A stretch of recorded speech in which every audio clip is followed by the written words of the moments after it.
L'idée que la vie imite l'art est vieille comme le monde, qui a parfois des conséquences malveillantes, notamment le phénomène des tueurs imitateurs. Des individus qui basent leurs crimes sur des actes de violence déjà commis par une autre personne, réelle ou fictive. Aujourd'hui, nous analysons la tragédie réelle derrière Mark Andrew Twitchell. Dexter Morgan est le protagoniste sociopathe de la série de romans Darling Dexter, écrite par Jeff Lindsay, ainsi que de la série télévisée Dexter, avec Michael C. Hall. Dans les romans et la série, Dexter est analyste médico-légal des projections de sang au département fictif de police de Miami Metro et cache un sombre secret.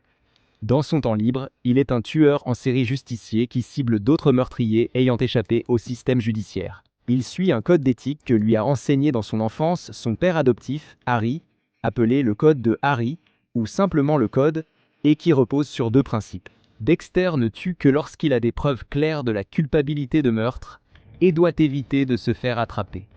Pour la grande majorité de ces meurtres, Dexter neutralise ses victimes en leur injectant un anesthésiant, les rendant temporairement inconscientes, puis il les emmène sur son lieu privé d'exécution. Les victimes se réveillent attachées à une table en métal avec du film plastique, puis Dexter les tue de différentes façons. Dans les livres, il torture ses victimes avec des couteaux tranchants, alors que dans la série, il privilégie des méthodes plus directes pour les tuer. Dexter range ses victimes dans de grands sacs poubelles noirs résistants et élimine les preuves en les jetant au large pour qu'elles soient dispersées dans le Gulf Stream. Mark Andrew Twitchell était un réalisateur canadien condamné pour meurtre au premier degré de John Johnny Brian Altinger en 2011. Son procès a attiré une attention médiatique particulière lorsqu'il est devenu évident que le meurtrier idolâtrait Dexter Morgan. Voulant recréer la vie de Dexter, Twitchell avait adopté son personnage sur Facebook et réalisé un film similaire à la façon dont l'anti-héros sociopathe agit dans la série Showtime. Après avoir écrit un scénario pour un fan-film de Dexter, Twitchell s'est fait passer pour des femmes en ligne, cherchant une liaison avec des hommes mariés. En octobre 2008, Johnny Altinger a, sans le savoir, interagi avec Twitchell sur le site de rencontre Plenty of Fish. Le 10 octobre, Altinger a informé ses amis de son intention de rencontrer une femme avec qui il discutait en ligne pour découvrir bien trop tard que Twitchell se faisait passer pour une femme afin de l'attirer dans un guet-apens dans son garage. Avec la célèbre table en métal de Dexter. Twitchell a ensuite ôté la vie à Altinger, puis a tenté de se débarrasser des restes dans un égout pluvial à proximité. Après sa disparition, les amis d'Altinger sont devenus suspicieux et inquiets après avoir reçu des courriels dans lesquels Altinger affirmait que son rendez-vous l'avait emmené en vacances prolongées au Costa Rica. Ce fut un signal d'alarme, car le courriel n'avait pas le ton habituel d'Altinger et tous ses amis savaient qu'il n'aimait pas la chaleur.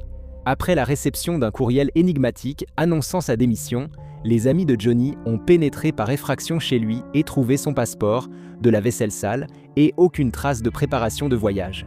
Ils ont signalé leurs inquiétudes à la police d'Edmonton, qui a rapidement ouvert une enquête pour homicide. Bien que Twitchell n'ait pas d'abord été suspecté, il a raconté à la police une histoire improbable sur sa rencontre avec Altinger avant son voyage au Costa Rica. Twitchell rapporte qu'Altinger lui a vendu sa voiture pour $40, disant ne plus en avoir besoin car il partait en vacances. Ne croyant pas son histoire, les policiers ont fouillé la maison de Twitchell et trouvé de nombreux souvenirs de science-fiction et affiches de films. Ils ont également trouvé des livres sur la science médico-légale, les tueurs en série, ainsi qu'un guide du Costa Rica, accompagné d'une pile de cartes postales vierges et d'un masque de hockey noir avec des bandes dorées qui semblaient avoir du sang dessus. Après la saisie du portable et de la voiture de Twitchell, les autorités ont trouvé un couteau militaire et un tapis taché du sang d'Altinger dans le coffre. Les enquêteurs ont aussi découvert des dizaines de post-it avec des messages énigmatiques comme L'Orfad, salle de mise à mort ou nettoyage complet. Twitchell a été arrêté le 31 octobre 2008 et inculpé le même jour du meurtre au premier degré de Johnny Altinger. La principale preuve de la couronne au procès pour meurtre de Twitchell était un document appelé SK Confessions, ou Confession du tueur en série. Le document, retrouvé sur l'ordinateur portable de Twitchell malgré sa suppression, débutait ainsi. Cette histoire est basée sur des faits réels. Les noms et événements ont été modifiés pour protéger les coupables. C'est l'histoire de ma progression pour devenir tueur en série. Confession d'un tueur en série relatait comment le narrateur a planifié puis réussi à attirer un homme dans son garage pour le tuer après un premier échec, utilisant de faux profils de rencontres en ligne comme appât. Le récit décrivait le démembrement du corps et les tentatives d'élimination des restes. Le document précisait que le tueur visait des hommes mariés infidèles, mais redoutait que leur disparition ne suscite des recherches. Il a donc ciblé ses meurtres sur des hommes célibataires d'âge moyen. Le document détaillait la tenue du tueur lors des assassinats. Masque de hockey noir à bandes dorées et sweat à capuche noire. Il précisait aussi qu'il tuerait ses victimes dans une salle d'exécution, sur une table en métal, à la manière de Dexter. Le journal évoquait aussi une cible ayant échappé au tueur une semaine avant le second meurtre. Le document indiquait que l'homme était arrivé au garage et avait été attaqué avec un pistolet paralysant, mais qu'il n'était pas tombé. Au lieu de cela, il s'était défendu contre son agresseur et s'était enfui dans sa voiture. La police doutait que Johnny soit le premier à avoir visité le garage et a tenu une conférence de presse pour annoncer l'arrestation de Twitchell, montrer le masque de hockey noir et or et appeler d'autres victimes à témoigner. 2 jours plus tard, Gilles Tréchel a contacté les autorités, révélant qu'il avait été le premier homme attaqué dans le garage une semaine avant la mort de Johnny Altinger. Gêné de signaler son agression en tant qu'homme marié, il a pourtant décidé de parler après le lien entre la mort de Johnny et le masque. Detrolt a raconté avoir été attiré sur le site Plenty of Fish, pensant rencontrer une jeune femme nommée Sheena, mais a été attaqué par un homme masqué et armé d'une matraque électrique en arrivant dans le garage loué par Twitchell à Edmonton. Après une lutte violente, Tétrault s'est échappé, mais n'a pas signalé l'attaque à la police.